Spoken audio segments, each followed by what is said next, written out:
इस देश में रहना है तो जय श्री राम बोलना पड़ेगा। देश में क्या खिलेगा? अब की बार जय श्री राम।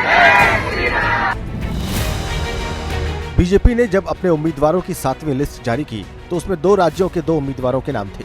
नाम 2 थे लेकिन चर्चा सिर्फ एक नाम की थी, नवनीत राणा। अमरावती से निर्दलीय सांसद नवनीत राणा को बीजेपी ने टिकट दिया। टिकट के ऐलान के बाद देर रात नवीन राणा औपचारिक तौर पर बीजेपी में शामिल हो गए। मैंने जो पार्टी में काम किया है उसके अध्यक्ष रवि जी हैं और एक महिला कार्याध्यक्ष करके मैंने उस पक्ष में काम किया है। छोटे संगठन से एक पक्ष निर्माण हुआ, उसमें मैंने कार्यरत थी। अभी ये नेशनल पार्टी है, बहुत सारी चीजें समझने के लिए थोड़ा समय लगेगा, पर मैं कोशिश करूंगी कि सबको मेरा परिवार बनाकर इस पक्ष में काम करूं। सवाल यह है कि आखिर बीजेपी ने नवनीत राणा को पार्टी में शामिल होने से पहले ही टिकट क्यों दे दिया? आखिर क्यों नवनीत राणा अमरावती सीट के लिए बीजेपी की पहली पसंद बन गई? इन सवालों का जवाब जानने के लिए अतीत के पन्ने पलटने होंगे। महाराष्ट्र में महाविकास आघाड़ी की सरकार थी। बीजेपी का साथ छोड़कर उद्धव ठाकरे एनसीपी कांग्रेस के समर्थन से सरकार चला रहे थे। अमरावती से निर्दलीय सांसद नवनीत राणा और उनके पति रवि राणा ने एक विवाद के बाद सीएम उद्धव ठाकरे के घर के बाहर सार्वजनिक तौर पर हनुमान चालीसा पढ़ने का ऐलान किया था।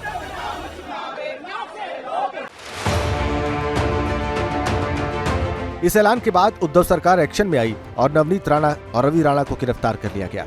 इस गिरफ्तारी ने नवनीत राणा को हिंदुत्व की पोस्टर गर्ल बना दिया। अमरावती में नवनीत राणा के पति रवि राणा की पकड़ मजबूत रही है।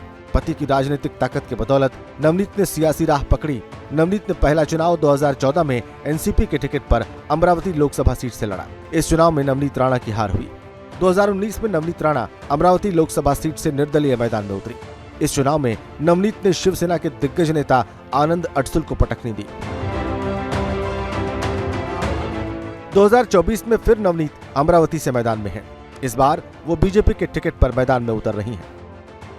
पहली बार अमरावती में कमल ये सिंबल हमारे बैलेट पेपर पे आएगा, मशीन में आएगा, तो हमारे अमरावती का एक एक व्यक्ति वो कमल सिंबल को जाकर मतदान करेगा।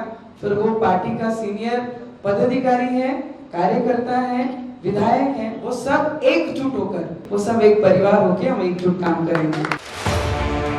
नवनीत को बीजेपी का टिकट मिलने पर महाराष्ट्र महायुति में विवाद भी रहा है। शिवसेना शिंदे गुट के आनंद अडसुल ने अमरावती सीट से चुनाव लड़ने का ऐलान किया है। प्रहार जनशक्ति के बचकडू ने भी नवनीत राणा को टिकट देने का विरोध किया है। इस सियासी विरोध के अलावा सवाल नवनीत राणा के जाति प्रमाण पत्र को लेकर भी है। 2019 में नवनीत राणा से चुनाव हारने वाले आनंद अडसुल ने उनके जाति सर्टिफिकेट को फर्जी बताया था। बॉम्बे हाईकोर्ट ने जून 2021 में नवनीत राणा के जाति प्रमाण पत्र को रद्द कर दिया था। बॉम्बे हाईकोर्ट ने नवनीत राणा पर 2 लाख का जुर्माना भी लगाया था। हालांकि बाद में सुप्रीम कोर्ट ने हाईकोर्ट के फैसले पर रोक लगा दी थी। इन विवादों के बीच नवनीत राणा फिर से अमरावती जीतने के लिए मैदान में है।